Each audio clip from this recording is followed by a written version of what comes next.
खड़े होके वजू करें या बैठ के, सब जायज है।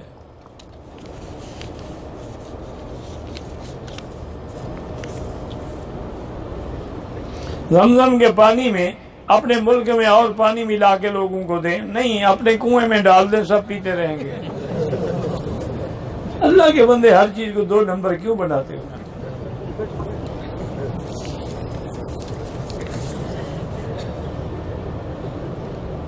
तवाफ़े ज़ियारत फर्ज है, तवाफ़े विदा वाजिब है, आसमान ज़मीन का फ़र्क है। तवाफ़े ज़ियारत ना करे तो औरत जा ही नहीं सकती, वो पाक नहीं, हलाल भी नहीं होगी, हज भी नहीं होगा। जवाब विदा से पहले अगर है तो अजय विदा माफ है।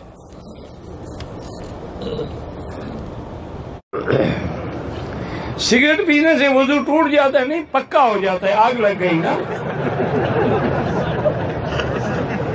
वजू तो नहीं टूटता है, लेकिन बदबू से मस्जिद आने की तो मना है।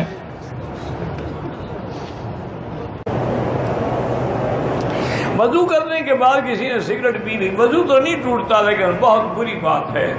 वजू करके कुरान पढ़ा जाता है, नमाज पढ़ी जाती है, वजू करके सिगरेट तो नहीं पी जाती।